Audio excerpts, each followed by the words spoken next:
आज हम बात करेंगे सीटेट की। आखिर सीटेट में किस तरह के सवाल पूछे जाते हैं। पिछले क्लास में हमने 2023 में जो पेपर हुआ उसकी चर्चा की थी। 2022 के पेपर की भी चर्चा की थी। अगर आप सीटेट में पिछले 4 से 5 साल के सवालों का एनालिसिस करके चले जाओगे, रटना नहीं है, एनालिसिस करना है। अगर एनालिसिस करके चले जाओगे तब भी आपसे सवाल बनेगा और आप सीटेट क्वालिफाई कर जाओगे। बिना सीटेट का आप टीचर नहीं बन सकते हैं। चाहे आप नवोदय, केबीएस, डीएसएसबी कोई भी पेपर देना चाहते हैं तो सीटेट का होना बहुत जरूरी है। तो उसी को पर कुछ प्रश्नों को लिए हैं, जैसे कि आप स्क्रीन पर आप देख रहे हो। इन प्रश्नों को आखिर हम किस तरह आसानी से एलिमिनेशन विधि से हम बनाएंगे। पहला जो सीटेट का ये कक्षा 5 से 8 तक का है क्वेश्चन, जैसा स्क्रीन पर आप देख रहे हैं। पहला क्वेश्चन हम लोग ले रहे हैं, आराम से समझिएगा। कक्षा में अर्थपूर्ण अधिगम को प्रोत्साहित करने के लिए अध्यापिका को, देखिए पहला ही क्वेश्चन है ये, पैडागोजी का क्वेश्चन है। चाइल्ड जो पैडागोजी से सवाल पूछे जाते हैं वहीं से क्वेश्चन है। देखिएगा, कहते हैं कक्षा में अर्थपूर्ण अधिगम को प्रोत्साहित करने के लिए अध्यापिका को डैश करना चाहिए। यहाँ 4 ऑप्शन दिया गया है। पहला है विद्यार्थियों की सहायता करनी चाहिए कि वे अपने मनोभावों और अभिप्रेरणाओं को सुव्यवस्थित कर पाए।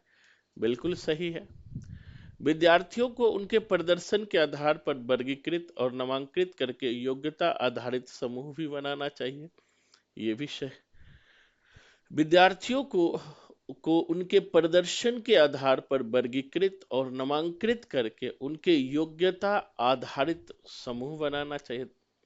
तो अब कहता है कि अधिगम को अर्थपूर्ण कक्षा में अर्थपूर्ण अधिगम को प्रोत्साहित करने। दूसरा, तीसरा है विद्यार्थियों में संवाद और परिचर्चा को प्रोत्साहित करना चाहिए। ये ज्यादा नजदीक है, हम नजदीक आंसर को देखेंगे। कभी कभी क्या होता है कि सही होते हुए भी वो गलत होता है, तो हमें नजदीक आंसर को देखना होता है। तो पहला ज्यादा नजदीक है आंसर के, और तीसरा नजदीक है। चौथा देखते हैं, कक्षा में विविधता की उपेक्षा करके शिक्षक मानक विधि अपनाना चाहिए। गलत है। कहता विविधता का उपेक्षा कभी नहीं करनी चाहिए, क्योंकि जो डाइवर्सिटी है उन डाइवर्सिटी को बनाए रखना बहुत जरूरी होता है। तो यहां पर अगर आप देखेंगे तो चौथा 100% नहीं होगा। तब देखो एलिमिनेशन विधि अपनाते हैं, चौथा इसमें भी नहीं होगा, इसमें भी नहीं होगा, और पहला तो होगा ही होगा। और तीसरा, दूसरा देखो, दूसरा भी को थोड़ा सही है लेकिन ज्यादा नजदीक पहला और तीसरा है, इसीलिए हमारा आंसर तीसरा हो जाएगा। इसीलिए हमारा आंसर क्या होगा? तीसरा होगा। इसी तरह हम दूसरे क्वेश्चन पे चलते हैं, समझिएगा। जो दूसरा क्वेश्चन है दोस्तों, उसकी तरफ हम चलते हैं। दूसरा क्वेश्चन कहता है प्रतिकूल परिस्थितियों और वंचित पृष्ठभूमि वाले अधिगमकर्ता को संबोधित करने के लिए निम्न में कौन सी पद्धति प्रभावशाली नहीं है। मतलब कहता है कि जो प्रतिकूल परिस्थिति यानी विपरीत परिस्थिति में बच्चे रहते हैं, या जो वंचित परिस्थिति में बच्चे रहते हैं, उनके लिए, उन अधिगमकर्ताओं के लिए कौन सी परिस्थिति महत्वपूर्ण होगी। तो इसको देखना।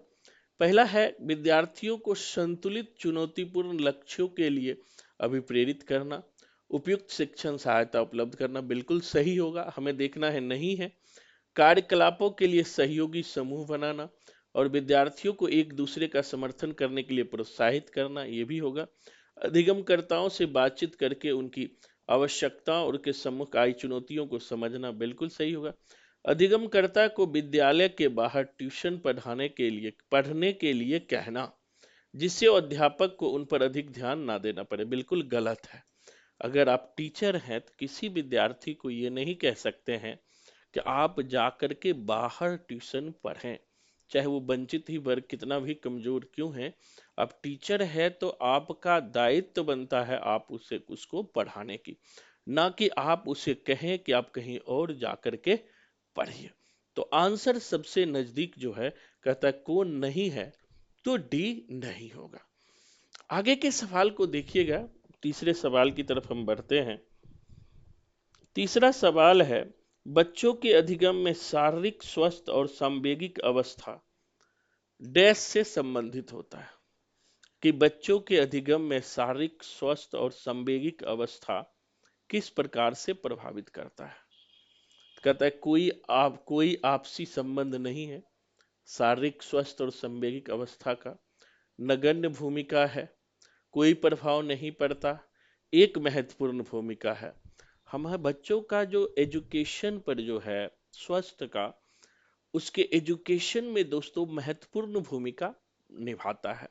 कि जब तक बच्चों का स्वास्थ्य सही नहीं रहेगा, इमोशनल स्तर सही नहीं रहेगा, तब तक वो बच्चे अच्छी परफॉर्मेंस नहीं कर सकते हैं। इसीलिए आंसर हमारा थ्री का डी होगा। थ्री का क्या होगा, डी होगा। आगे की तरफ बढ़ते हैं हम लोग, चौथे सवाल की ओर चलते हैं दोस्तों। चौथा सवाल है, कक्षा में प्रभावशाली अधिगम के लिए डैश की वातावरण की रचना करना चाहिए। डैश के वातावरण में, अब कहता है कि पहले तो कक्षा में प्रभावशाली अधिगम के लिए, यानी कि कक्षा में अच्छे अधिगम के लिए किस प्रकार के वातावरण की करना चाहिए। भयावह तो होगा नहीं, है ना, भयावह पहला नहीं होगा। अब कहते प्रतिस्पर्धात्मक हो सकता है, सुसाध्यात्मक भी नहीं, फिर सुसाध्यात्मक नहीं होगा। कौन सबसे नजदीक होगा। तो दोस्तों यह कहता है कक्षा में प्रभावशाली अधिगम के लिए सहयोगिक वातावरण होना चाहिए, सहयोगिक वातावरण होना चाहिए। और डैश वातावरण यानी प्रतिस्पर्धात्मक वातावरण, यहाँ प्रतिस्पर्धात्मक सेकेंड में आएगा, ना कि पहले आएगा।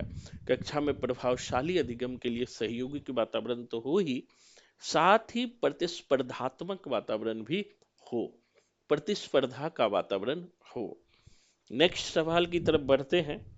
यही तो एनालिसिस करके आपको जाना है, जो सबसे महत्वपूर्ण है।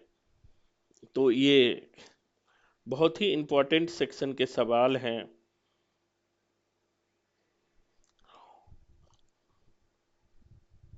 ठीक है, नेक्स्ट सवाल की तरफ हम बढ़ते हैं कि निम्न में से कौन सा उदाहरण विद्यार्थियों को अधिगम के अभिप्रेरित करने के लिए प्रभावशाली पद्धति है। यानी कहता है निम्न में कौन सा उदाहरण है जो विद्यार्थियों को अधिगम के लिए अभिप्रेरित करने के लिए प्रभावशाली है। यानी विद्यार्थियों के अधिगम के लिए कौन सा प्रभावशाली चीजें हैं। तो वे कार्य देना जो बहुत सरल हो, प्रतियोगिता के लिए बहुत अधिक अवसर उपलब्ध कराना, पार उपलब्ध कराना, विशेषकर जब विद्यार्थियों को नया कौशल सीख रहे हो, बिल्कुल सही होगा, तीसरा होगा यहाँ भी। क्योंकि पार का मतलब होता है यहाँ विद्यार्थियों को उन सारे चीजों को उपलब्ध कराना जो उनकी जरूरत है। अगर विद्यार्थियों को सारे चीजें उपलब्ध आप नहीं कराओगे, तो वो विद्यार्थी अच्छे स्कोर की तरफ नहीं बढ़ सकते। क्लियर। नेक्स्ट क्वेश्चन की तरफ हम बढ़ते हैं। कहता है, छठा क्वेश्चन है कि निम्नलिखित बच्चों के चिंतन के विषय में निम्नलिखित में से कौन सा कथन सही नहीं है। बच्चों के चिंतन के विषय में, थॉट के विषय में कौन सा कथन सही नहीं है यानी गलत है। पहला, बच्चे अपने आसपास की विविध घटनाओं के बारे में सक्रियतापूर्ण सोचते हैं और उनमें छानबीन की लालसा होती है, बिल्कुल सही है। बच्चे अपने आसपास की वस्तुओं को जानने के लिए जन्मजात जिज्ञासु होते हैं, ये भी सही है। बच्चों अपने आसपास की विविध घटनाओं के बारे में स्वयं अपने सिद्धांतों की रचना करते हैं, ये भी सही है। बच्चे प्रतियों को स्वयं नहीं सोच सकते और अध्यापक की मूल भूमिका उन्हें जानकारी उपलब्ध कराना है। अब देखो, बच्चे प्रतियों की भूमिका नहीं, ये गलत हो जाएगा। कि जब बच्चे स्वयं चिंतन करते हैं तो वो बच्चे समझने लगते हैं। खास करके कहता है ना कौन चिंतन, उनके लिए उस समय टीचरों की भूमिका कोई जरूरी मायने नहीं रखता, जैसे आसपास की घटनाओं जानना हो। तो आसपास की घटनाओं के लिए टीचर की जरूरत नहीं होती है, बच्चे खुद भी जान लेते हैं। छोटे से बच्चे पूछो उनके आसपास क्या घटना घट रहा है, उन्हें सारा चीज याद होता है। तो कहता है कौन सही नहीं है, तो यहाँ डी सही नहीं होगा। स्वयं कहता है कि बच्चे प्रतियों को स्वयं नहीं सोच सकते, इस लेवल पे आके बच्चे सोच सकते हैं और बच्चे सोचते भी हैं। नेक्स्ट क्वेश्चन दोस्तों है, कहता है कि अधिगम एक डैश और डैश प्रक्रिया है, सरल, जटिल। पहला क्या होगा, अधिगम एक डैश और डैश प्रक्रिया है। तो दोस्तों अधिगम एक जो है जटिल प्रक्रिया है। क्यों जटिल प्रक्रिया है, कोई भी पढ़ना नहीं चाहता, बच्चे पढ़ना चाहता है जी तो उसे सिखाना पड़ता है। तो अधिगम एक जटिल प्रक्रिया है और जटिल और सक्रिय प्रक्रिया है। निष्क्रिय नहीं होगा, सेकंड में रैखिक नहीं होगा, व्यक्तिगत भी सेकंड में नहीं होगा। तो तीसरा ही हो जाएगा कि जटिल और सक्रिय प्रक्रिया है। अधिगम क्या है, एक जटिल और एक सक्रिय प्रक्रिया है। अब नेक्स्ट क्वेश्चन की तरफ हम बढ़ते हैं। आठवां क्वेश्चन बहुत महत्वपूर्ण है। कहता है कि अपनी कक्षा में अर्थपूर्ण अधिगम के लिए सुसाध्य बनाने के लिए अध्यापिका को अपनी कक्षा में सामाजिक, सांस्कृतिक और धार्मिक विविधता को डैश चाहिए, को समझना चाहिए, अनदेखा नहीं करना चाहिए। बच्चों की जो अर्थपूर्ण भूमिका में बनाने के लिए अध्यापकों को अपनी कक्षा में सामाजिक, सांस्कृतिक और धार्मिक और भाषाई विविधता को क्या होगा, समझना चाहिए, टालना नहीं होगा। सबको उपेक्षित करना या अनदेखा करना नहीं होगा, समझना होगा। जब एक टीचर है तो अर्थपूर्ण अधिगम के लिए सुसाध्य बनाने के लिए उसे सामाजिक, सांस्कृतिक इन सब भूमिकाओं को समझना बहुत जरूरी होता है। तो ऐसे ही सवाल को दोस्तों अंडरस्टैंडिंग बेस्ट होके हमें समझना है। जब तक आप सवाल को बिना समझे बनाने का प्रयास करेंगे तो प्राय गलती की संभावना बनी रहेगी। जैसे नेक्स्ट क्वेश्चन है, बहुत इंपॉर्टेंट ये भी क्वेश्चन है। कहता है एक डैश कक्षा में अध्यापिका अपनी शिक्षा शास्त्र व आकलन की विधियों को विद्यार्थियों की व्यक्तिगत जरूरत के अनुसार परिवर्तित करती है। किस प्रकार की कक्षा में, तो प्रगतिशील कक्षा में। जो प्रगतिशील कक्षा होता है, मतलब कि जो लगातार चलने वाली कक्षा होती है, उसमें शिक्षा शास्त्र और आकलन की विधियों को विद्यार्थियों को व्यक्तिगत जानकारी के अनुसार परिवर्तित करने की क्षमता होती है। तो दोस्तों आज के लिए इतना ही। इसी तरह से आप, मैं कहना चाहूंगा कि पूरे क्वेश्चन के सेक्शन को एनालिसिस करें। अगर आप एनालिसिस करेंगे तो हर तरह के सवाल बन जाएंगे। फिर आगे मैं 10 से लेकर के आगे के सवाल का भी एनालिसिस करूंगा। धन्यवाद, जय हिंद।